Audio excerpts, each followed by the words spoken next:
வணக்கம். இன்னைக்கு நீட் தேர்வு, நீட் வினாத்தாள் கசிவு இது 2ம் பார்த்தீங்கன்னா, இன்னைக்கு மக்கள போட்டு இன்னைக்கு இந்தியாவே அது வந்து ஒரு பெரிய பிரச்சனையில போயிட்டுருக்கு. இத வந்து இந்த கவர்மெண்ட் பிஜேபி கடந்த 10 வருடங்களாக, அதான் 13 வருடங்களாக அவங்க ஆட்சியில இருக்காங்க.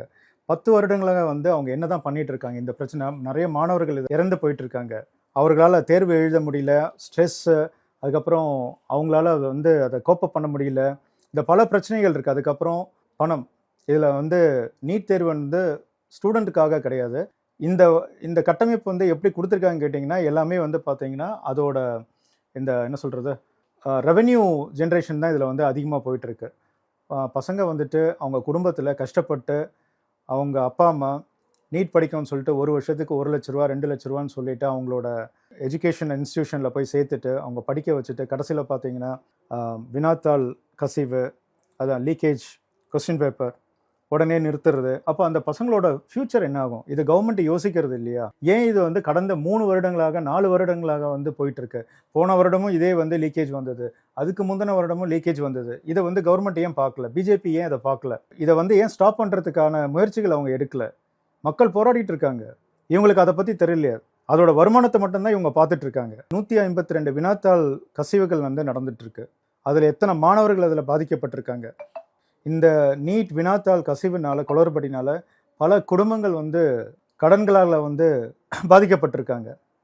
ஏன்னா கடன் வாங்கி அவங்க பசங்கள படிக்க வச்சிருக்காங்க. இதெல்லாம் வந்து பிஜேபி அரசு அத பாக்குதா? இல்ல மக்களுக்கான அரசா என்னன்னு தெரியல. அவரு வெளிநாடு போறதுக்கு தான் அதிகமான அக்கறைய வந்து காமிச்சிட்டு இருக்காங்க. தன்னோட நாட்டுல என்ன நடக்குது? மக்கள் எந்த அளவுக்கு வந்து கஷ்டப்படுறாங்க? ஏன் நம்ம வருங்கால அடுத்த ஜெனரேஷன் அவங்களோட கனவுகள், தானும் ஒரு டாக்டர் ஆகணும். அவங்க குடும்பத்திலேயே அதான் பார்ப்பேன். என்னோட பையன் வந்து டாக்டர் ஆகணும், என் பொண்ணு டாக்டர் ஆகணும். இந்த கனவுகளை சிதைக்கிற இந்த விஷயங்கள் ஏன் இன்னும் பிஜேபியோட காதுக்கு போய் சேரல? இன்னைக்கு இவ்வளோ ப்ரொட்டஸ்ட் நடந்திருக்கு. அந்த ப்ரொட்டஸ்ட்ல இந்த ஸ்டூடெண்ட்ஸை வந்துட்டு போலீஸ்காரங்க அடிக்கிறாங்க. ஏங்க நம்ம குழந்தைங்க, நம்ம நாட்டு குழந்தைங்க, அவங்க வீதியில் வந்து போராடுறாங்க. நீங்க இறங்கி வந்து கேட்கணும். நீங்க இறங்கி வந்து கேட்காம போலீஸை வச்சு அடிச்சுட்டு இன்னைக்கு அது முடியாதுன்ற பட்சத்தில் வரும்போது உடனே வந்துட்டு அதுக்கு அந்த 2 கோரிக்கைகளை நாங்கள் ஏற்றுக்கிறோம்னு சொல்றீங்க. அது ஏன் நீங்க 10 வருஷமா இல்லை கடைசியா போயிட்டு இருக்கீங்க? அதை வந்து முதல்ல நீ பண்ணியிருக்க வேண்டியதானே? அதுக்கான எந்த பதிலும் அங்கிருந்து இல்லை. இது எல்லாமே ஒரு நாடகமாக தான் போயிட்டு இருக்கு. இது ஒரு பெரிய மாஃபியாவாக தான் இருக்கு. Educational mafia.